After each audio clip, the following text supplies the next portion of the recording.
তো নমস্কার বন্ধুরা, আপনারা দেখছেন মন্ডল সেবা কেন্দ্র ইউটিউব চ্যানেল।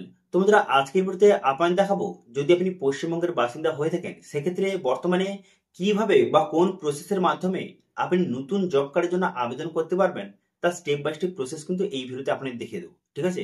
যারা যারা কিন্তু জব কার্ড বানাতে চাইছেন, যারা কিন্তু যাদের কোন রকমের ফ্যামিলিতে কোন রকম জব কার্ড নেই, তারা কিভাবে নতুন জব কার্ড বানাবেন, এবং যাদের কিন্তু ফ্যামিলিতে জব কার্ড রয়েছে এবার সেখানে আপনার নামটা অ্যাড করাতে চান, সেটা কিভাবে করবেন সেটাও কিন্তু আপনাকে দেখিয়ে দেবো। তো সেই জন্য কিন্তু যারা যারা কিন্তু জব কার্ড বানাতে চান তার জন্য এই ভিডিওটা খুবই গুরুত্বপূর্ণ। এই ভিডিওতে আপনাকে দেখাবো যে জব কার্ডের জন্য আপনি কিভাবে আবেদন করবেন, অথবা আবেদন করতে কি কি ডকুমেন্টস লাগবে, আপনি ফর্মটা কিভাবে ফিল আপ করবেন, অথবা ফর্ম ফিল আপ করার পর সেই ফর্মটা আপনি কোথায় জমা করতে হবে, কতদিনের মধ্যে জব কার্ড আপনার হয়ে যাবে, জব কার্ড হয়ে যাওয়ার পর সেই জব কার্ডটা আপনি কিভাবে পাবেন, সমস্ত স্টেপ বাই স্টেপ আপনাদের দেখিয়ে দেবো। ঠিক আছে? তো সেই জন্য ভিডিওটা প্রথম থেকে শেষ পর্যন্ত অবশ্যই দেখবেন মনোযোগ সহকারে, এবং আমাদের চ্যানেলে প্রথমবার ভিজিট করে থাকলে আমাদের চ্যানেলটিকে সাবস্ক্রাইব করে রাখুন এবং পাশে থাকা বেল আইকনটিকে অবশ্যই প্রেস করে রাখুন। তো চলো আজকে ভিডিওটা শুরু করা যাক। দেখুন, সর্বপ্রথম বলে দিই যে পশ্চিমবঙ্গে কিন্তু জব কার্ডের জন্য যে আপনি আবেদন করবেন, এর জন্য কিন্তু অনলাইন পদ্ধতি নয়, অফলাইনের মাধ্যমে আপনাকে আবেদন করতে হবে। অফলাইনে আবেদন কিন্তু করতে হবে। ঠিক আছে? তো সেই জন্য কিন্তু এই ভিডিওতে আপনাদের বলে দেবো যে এই ফর্মটা কোথায় পাবেন, কীভাবে ফিল আপ করবেন, কোথায় জমা দেবেন, তারপর কতদিনের মধ্যে আপনার অ্যাপ্রুভ হয়ে যাবে, তারপরে কীভাবে জব কার্ডটি আপনি ডাউনলোড করবেন, তার স্টেপ বাই স্টেপ প্রসেসিং জানিয়ে দেবো। ঠিক আছে?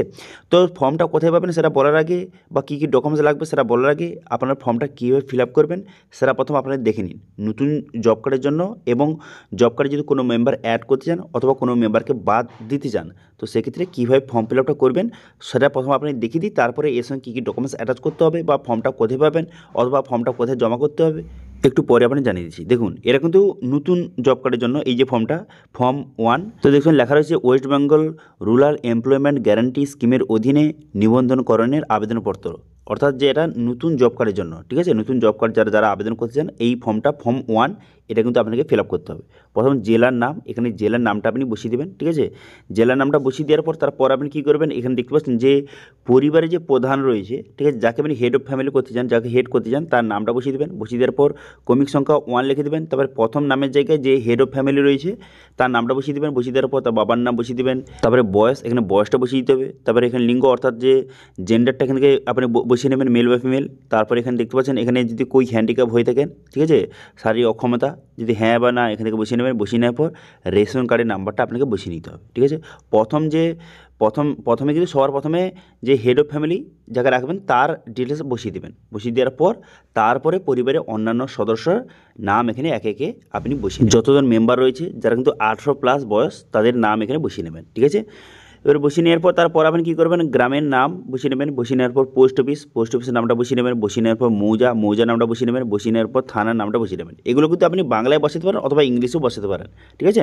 তারপরে এখানে গ্রাম পঞ্চায়েতের নাম বসিয়ে নেবেন। বসিয়ে নেওয়ার পর তারপরে ব্লকের নামটা বসিয়ে নেবেন। বসিয়ে নেওয়ার পর এখানে কাস্ট এখানে সিলেক্ট করতে হবে, যে তপশিল জাতি, উপজাতি ও অন্যান্য অগ্রসর জাতি, অথবা যে যারা জেনারেল। ঠিক আছে? যেটা আপনার ক্ষেত্রে হয়ে থাকে সেটা আপনি ঠিক চিহ্ন মারবেন। যে আপনি SC ST OBC জেনারেল যেটা হয়ে থাকে সেটা আপনি ঠিক চিহ্ন মেরে দেবেন। এরপর বলা আছে যে ইন্দিরা আবাস যোজনা উপভোক্তা কি আপনি, সেক্ষেত্রে হ্যাঁ বা না এখানে বসিয়ে দেবেন। বসিয়ে দেওয়ার পর এবার ভূমি সংস্কার উপভোক্তা, তো সেক্ষেত্রে হ্যাঁ বা না এখানে আপনি এখানে লিখে দেবেন। ঠিক আছে? লিখে দেওয়ার পর তারপর আপনি কী করবেন, এখানে বলা আছে যে আমি এই সমস্ত ফর্ম ফিল আপটা আমি জেনে শুনে বুঝে শুনে আমি ফর্ম ফিল আপটা করছি, এটা মোটামুটি একটা ডিক্লারেশন। এবার নিচে কিন্তু আপনাকে সিগনেচার করতে হবে। ঠিক আছে? এখানে এবার কী কী কার সিগনেচার করবেন, যার যার নাম এখানে লিখেছেন সদস্যে, যারা কিন্তু কাজ করতে ইচ্ছুক এমন সদস্যের এখানে নাম আপনি লিখে দেবেন। তার সিগনেচার কিন্তু করে দিতে হবে, অথবা টিপসই দিলেও হবে, কোনো সমস্যা নেই। এবার যে পরিবারের প্রধান যাকে রেখেছেন তার সিগনেচার কোথায় করবেন, তার সিগনেচার কিন্তু এখানে করবেন। যে পরিবারের যে হেড রয়েছে তার সিগনেচার অথবা টিপসই এখানে কিন্তু করে দিতে হবে। ঠিক আছে? তো বোঝা গেল যে, এবং যারা কাজ করতে ইচ্ছুক তাদের সিগনেচার এখানে করে দিতে হবে। ওকে? তো করে দেওয়ার পর তারপরে নিচেগুলো এগুলো কিন্তু আপনাকে ফিল আপ করতে হবে না, এগুলো কিন্তু পঞ্চায়েতের তরফ থেকে ফিল আপ কিন্তু করে দেওয়া হবে। তো সেক্ষেত্রে এগুলো কিন্তু আর আপনি ফিল আপ করতে হবে না, আপনার কাজ শেষ। এবং কিন্তু বাদবাকিগুলি পঞ্চায়েত তরফ থেকে ফিল আপ কিন্তু করে দেওয়া হবে। ঠিক আছে? তো বোঝা গেল যে এইভাবে কিন্তু এই ফর্মটা আপনাকে ফিল আপ করতে হবে। ঠিক আছে? এবার এই ফর্মের সঙ্গে কী কী ডকুমেন্টস অ্যাটাচ করবেন, অথবা এই ফর্মটা কোথা থেকে পাবেন সেটা বলার আগে, যারা কিন্তু মেম্বার অ্যাড করতে চান তারা কীভাবে করবেন সেটা প্রথমে আপনাকে জানিয়ে দিই। ঠিক আছে? এবার মেম্বার অ্যাড করা ফর্ম হচ্ছে যে ফর্ম 1 ক, এই যে ফর্মটা, ঠিক আছে, এই ফর্মের মাধ্যমে কোনো মেম্বারকে অ্যাড করতে পারবেন অথবা কোনো মেম্বারকে আপনি বাদও দিতে পারবেন আপনার জব কার্ড থেকে, ঠিক আছে। তো সেই জন্য আপনি কী করবেন, এই ফর্মটা কিন্তু আপনাকে ডাউনলোড করে নিতে হবে। কীভাবে ডাউনলোড করবেন সেটা আপনাদের একটু পরে আপনাকে জানিয়ে দিচ্ছি। তো এই ফর্মটা কিন্তু ডাউনলোড করে নেওয়ার পর তারপরে এই ফর্মে কিন্তু আপনাকে সঠিকভাবে ফিল আপ করতে হবে। ফর্মটা কীভাবে ফিল আপ করবেন, প্রথমে জেলার নামটা বসিয়ে দেবেন, বসিয়ে দেওয়ার পর যে হেড রয়েছে তার নামটা বসিয়ে দেবেন, পরিবারের হেড বসিয়ে দেবেন। বসিয়ে নেওয়ার পর এবার যে মেম্বারকে আপনি বাদ দিতে চান বা অ্যাড করতে চান তার নামটা আপনি বসিয়ে নিতে হবে, ঠিক আছে। তার নামটা বসিয়ে নেবেন, বসিয়ে নেওয়ার তার বাবার নাম বসিয়ে নেবেন। বসিয়ে নেওয়ার পর তারপরে কিন্তু তার বয়স, তারপরে জেন্ডার, তারপরে কিন্তু শারীরিক অক্ষমতা হ্যাঁ বা না বসিয়ে নেবেন। বসিয়ে নেওয়ার পর রেশন কার্ড নাম্বার বসাবেন।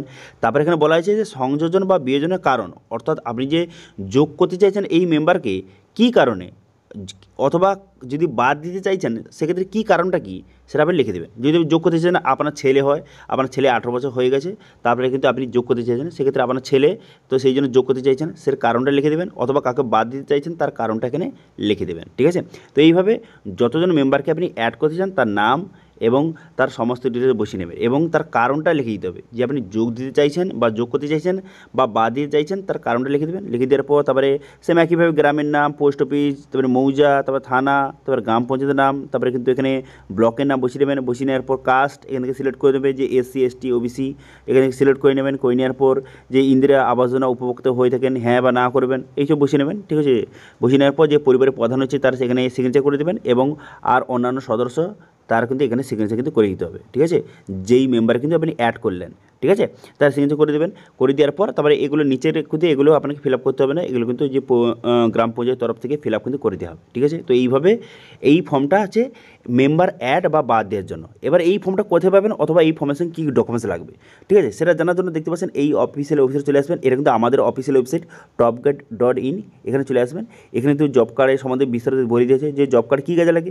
তো জব কার্ড বিভিন্ন কাজে লাগে, বিভিন্ন 100 দিনের কাজ করতে বা গভর্নমেন্টের বিভিন্ন রকম যে কাজ যে আসে সেগুলো কাজ করতে জব কার্ডের প্রয়োজন হয়। কারা কারা আবেদন করতে পারবেন, আবেদন করতে ভারতের নাগরিক হতে হবে এবং 18+ বয়স হতে হবে এবং স্থায়ী বাসিন্দা কিন্তু আপনাকে হতে হবে, ঠিক আছে। এবার বলে দিই সেই ফর্মের সঙ্গে কী কী ডকুমেন্টস অ্যাটাচ করতে হবে। দেখুন, আধার কার্ড লাগবে, ঠিক আছে, সবার কিন্তু আধার কার্ড লাগবে এবং সবার রেশন কার্ড লাগবে এবং যদি ভোটার কার্ড থেকে থাকে সেই ভোটার কার্ড আপনি অ্যাটাচ করতে হবে, ঠিক আছে, সবার কিন্তু যতজন মেম্বার সবার কিন্তু, ঠিক আছে। তারপরে ব্যাঙ্ক অ্যাকাউন্ট লাগবে। এবার ব্যাঙ্ক অ্যাকাউন্ট কার লাগবে, যাকে আপনি হেড অফ ফ্যামিলি করেছেন তার ব্যাঙ্ক অ্যাকাউন্ট দিলে হবে, কোনো রকম সমস্যা নেই। এবং সবার কিন্তু পাসপোর্ট সাইজের ফটো কিন্তু লাগবে, ঠিক আছে, নতুন জব কার্ডের ক্ষেত্রে অথবা আপনি যে মেম্বার অ্যাড করতে চাইছেন, ঠিক আছে, সেক্ষেত্রেও ওকে। তারপরে কীভাবে আবেদন করবেন কিন্তু আবেদন প্রসেসটা বলে দেওয়া হয়েছে এবং ফর্মটা কীভাবে ডাউনলোড করবেন সেটা কিন্তু এখানে বলে দেওয়া হয়েছে। সেটা বলার আগে এখানে আবেদন করার পর কী করতে হবে, দেখুন, আবেদন ফর্ম এবং তার সঙ্গে সমস্ত ডকুমেন্টস অ্যাটাচ করে আপনাকে পঞ্চায়েত যে অফিস রয়েছে সেখানে কিন্তু আপনাকে জমা করতে হবে। জমা করে দেওয়ার পর আপনার সমস্ত ডিটেলস কিন্তু ভেরিফিকেশন হবে। ভেরিফিকেশন হয়ে যাওয়ার পর তারপর কিন্তু আপনার জব কার্ডটি রেডি কিন্তু হয়ে যাবে। তারপর কত দিনের মধ্যে জব কার্ড পেয়ে যাবেন, তো মোটামুটি কিন্তু 15 থেকে 1 মাসের মধ্যে জব কার্ড হয়ে যায়। এবার অনেক ক্ষেত্রে টাইম বেশি লাগতে পারে, অনেক ক্ষেত্রে টাইম কমও লেগে যেতে পারে, ঠিক আছে।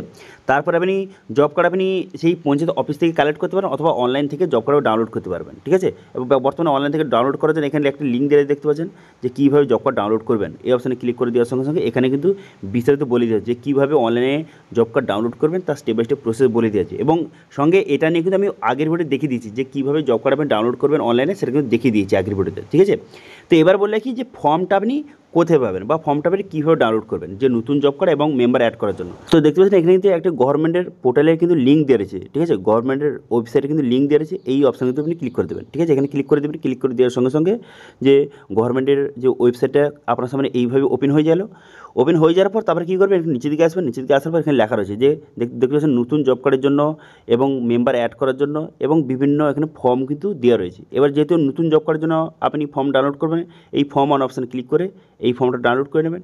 এবার মেম্বার অ্যাড করার জন্য এখানে দেখতে পাচ্ছেন ফর্ম 1A, এই অপশানে ক্লিক করে এই ফর্মটা আপনি ডাউনলোড কিন্তু করে নেবেন। করে নেওয়ার পর এই ফর্মটা ফিল আপ করে যেভাবে বললাম সেই ফর্মটা ফিল আপ করে আপনাকে সমস্ত ডকুমেন্টস অ্যাটাচ করে কী কী ডকুমেন্টস লাগবে সেটা কিন্তু আপনাদের বলে দিলাম। তো সেভাবে ফর্মটা ফিল আপ করে সমস্ত ডকুমেন্টস অ্যাটাচ করে পঞ্চায়েত অফিসে কিন্তু জমা করে দেবেন, ঠিক আছে। তারপর কিন্তু আপনার জব কার্ডটা হয়ে গেলে তারপরে অনলাইন থেকে আপনি জব কার্ডের লিস্ট আপনি চেক করতে পারবেন এবং অনলাইন থেকে জব কার্ড আপনি ডাউনলোড কিন্তু করে নিতে পারবেন, ঠিক আছে, অথবা পঞ্চায়েত অফিস থেকেও কালেক্ট করতে পারেন, ঠিক আছে। তো এইভাবে বর্তমানে কিন্তু যারা নতুন জব কার্ডের জন্য আবেদন করতে চান অথবা কোনো মেম্বারকে অ্যাড করতে চান, ঠিক আছে, আছে, জব কার্ডে এই প্রসেসের মাধ্যমে আপনি করতে পারেন। ঠিক আছে, এবার এই জব কার্ড নিয়ে কোনো রকম যদি আপনার কোয়েশ্চেন থেকে থাকে অবশ্যই কমেন্ট করুন, আমি অবশ্যই তার রিপ্লাই করবো। এবং আজকে ভিডিও ভালো লাগে তাহলে ভিডিওকে লাইক করে দেবেন এবং ভিডিওকে বন্ধুর সঙ্গে শেয়ার করে দেবেন। এবং আমাদের চ্যানেলে প্রথমবার ভিজিট করে থাকলে আমাদের চ্যানেলটিকে সাবস্ক্রাইব করে রাখুন এবং পাশে থেকে বেল আইকনটিকে অবশ্যই প্রেস করে রাখুন। আজকে ভিডিওটা এই পর্যন্ত, দেখা আছে নেক্সট ভিডিওতে। Thank you.